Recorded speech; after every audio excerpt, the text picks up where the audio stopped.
Commenter ce texte.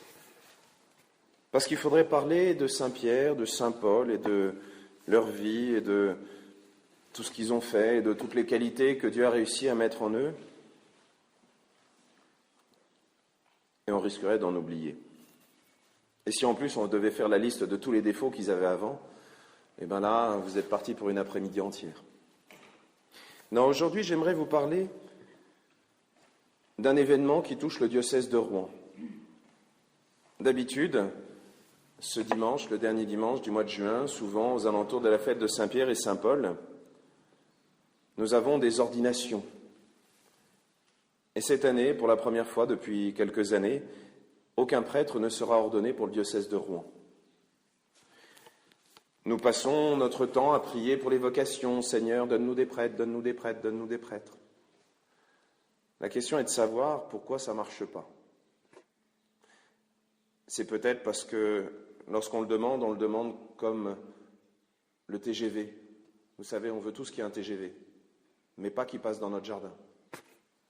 On veut tous qu'il y ait des prêtres, mais mon fils, non. Ou les autres, éventuellement. Pourtant, être prêtre, c'est quelque chose d'assez fantastique. Et le bon Dieu continue à appeler. Le bon Dieu continue à offrir à des jeunes, ou des moins jeunes d'ailleurs, il n'y a pas d'âge, cette belle vocation, ce bel appel. Être prêtre, c'est quelque chose de fantastique parce que on épouse le bon Dieu, on épouse l'Église. Et de ce côté-là, le bon Dieu est absolument parfait, l'Église est absolument fidèle, et comme belle-mère, on a la Sainte Vierge. Le mariage rêvé. Et puis, le bon Dieu nous donne une responsabilité incroyable, pas seulement celle de diriger, d'enseigner, de sanctifier une partie du peuple de Dieu, mais aussi la charge de leur âme. Curé, ça veut dire charge d'âme. J'ai la charge, je suis responsable de tous les paroissiens que le bon Dieu me confie. Et lorsque j'arriverai à la porte là-haut, je ne rentrerai pas tant que le dernier de mes paroissiens ne sera pas rentré. Tant que je n'aurai pas répondu à Dieu, et celui-là, qu'est-ce que tu en as fait? C'est une très belle responsabilité. Et il est impressionnant de voir à quel point, souvent, les paroissiens font confiance à leur curé. Et puis, il y a cette possibilité d'offrir de ses propres mains, même si elles ne sont pas parfaites, le corps du Christ, de donner le pardon, même si on est pécheurs, nous aussi, et tous ces sacrements. Mais alors, nous pourrions nous poser la question, qu'est-ce qui fait que beaucoup de jeunes n'osent pas répondre à cet appel? Je ne pense pas que le problème soit d'abord chez eux. Je pense que le problème vient en particulier de la manière dont nous recevons nos prêtres. Je parlais de responsabilité, mais si le rôle du prêtre, c'est uniquement d'être l'arbitre, parce que dans le village d'à côté, ils ont eu la messe à 9h30 3 fois, alors que chez nous, on l'a eu 7 fois, quand même. Eh bien, ça ne donne pas envie d'être prêtre. Si on passe son temps à gérer des problèmes de susceptibilité, l'autre il est responsable de ça, et puis moi, je vais me mettre au service parce que comme ça je serai responsable de mieux, et puis sur ma carte de visite, il y aura marqué que, puis c'est mieux. Et moi j'accueille, en se disant, ils viennent se mettre au service du bon Dieu, faire avancer l'Église. Mais c'est plutôt leur petite vanité qu'ils sont en train de faire avancer.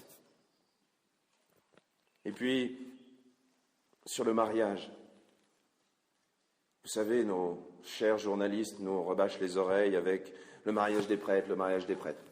C'est leur métier de raconter des âneries. Mais lorsque nous, chrétiens, nous passons notre temps à interroger nos prêtres en leur disant « Et le mariage des prêtres, qu'est-ce que vous en pensez ?» C'est aussi blessant que si vous demandiez à un jeune marié, le jour de son mariage, « Et la polygamie, tu y as déjà pensé? Ça réglerait le problème de la fidélité. Comme ça, tu serais tranquille. Choisis-en une douzaine. Comme ça, au moins, vous êtes quittes. Vous imaginez la blessure que ça peut être?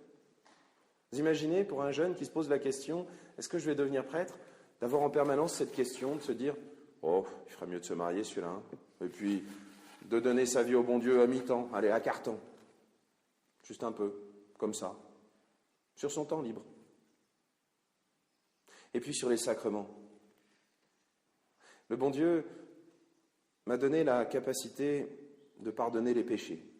Et le jour où on se rendra compte de ce que c'est, le curé d'Ars disait, on sera obligé d'appeler la gendarmerie pour faire le service d'ordre à l'entrée des églises, tellement les gens se précipiteront pour venir adorer le bon Dieu et recevoir le pardon de leurs péchés. C'est ce qui se passait chez lui. Malheureusement, je ne dois pas avoir le cœur assez beau pour inciter mes paroissiens à venir se confesser. Mais je peux vous dire qu'il y a une chose qui fait un petit peu mal. On est en plein milieu de la période des professions de foi. C'est lorsque on dit à un prêtre, oui, on veut être chrétien. Je m'attache à Jésus-Christ pour toujours, la main sur l'évangile, le cierge à la main. Et que le lendemain, disparu. Ou que lorsqu'on est enfant de cœur, ou lorsqu'on est en train de faire sa première communion, lorsque le bon Dieu arrive sur l'autel, on se met à genoux, et que, un an après, la vieillesse fait son œuvre, et on a tous les genoux bloqués, lorsqu'il s'agit de se mettre face au bon Dieu dans une attitude humble. Vous voyez, il y a énormément de choses qui sont très belles, et qu'on commence déjà à faire. Et il y a déjà un accueil fantastique. Je ne veux pas jeter la pierre, vous inquiétez pas. Il y a déjà un accueil fantastique qu'on réserve à nos prêtres. Et je suis vraiment impressionné de la manière dont tous vous avez pu, et vous pouvez encore chaque jour m'accueillir, me faire confiance. Mais le bon Dieu nous demande d'aller jusqu'à lui faire confiance à lui. Une confiance surnaturelle. Pas parce que je serai meilleur que les autres, vous inquiétez pas, comme Saint Pierre, vous pouvez me reprendre en me disant ça, c'était peut-être pas la meilleure idée, ça. Vous pouvez. Vous avez même le droit, on est tous dans le même bateau, la barque de Pierre. Et tous, nous devons essayer de la faire avancer au large. Mais ce n'est pas une barque humaine, c'est le bon Dieu qui la guide. Alors, osons demander à Dieu, là, dans cette Eucharistie, d'avoir suffisamment de foi pour reconnaître que c'est lui qui vient jusqu'à nous, même dans nos paroisses, même avec le dernier des prêtres, même avec celui qui sera le plus rempli de défauts, c'est le bon Dieu qui vient. Et je peux vous garantir que si on est capable d'accueillir non pas un petit chef, non pas un intermédiaire, non pas un chargé de cérémonie, mais vraiment quelqu'un que le bon Dieu a choisi pour être son instrument, si à travers lui on est capable d'accueillir le bon Dieu, eh bien je suis sûr que les vocations grandiront. Et puis pour faire les choses de manière claire, si vous voulez qu'il y ait du monde derrière l'autel, il suffit de remplir les bancs de ces églises. Vos enfants, vos petits-enfants, tous ceux qui se posent la question, est-ce que je reste au lit? Allez, viens ici, j'ai un truc important à te montrer. Et puis une autre chose qu'on peut faire nous-mêmes, parce que les petits-enfants, quelquefois, ont la tête dure. Je peux vous garantir que le jour où il y aura la queue devant le confessionnal, eh bien, le bon Dieu enverra des vocations. Que le bon Dieu nous donne suffisamment d'amour pour oser nous mettre à son écoute et à son service.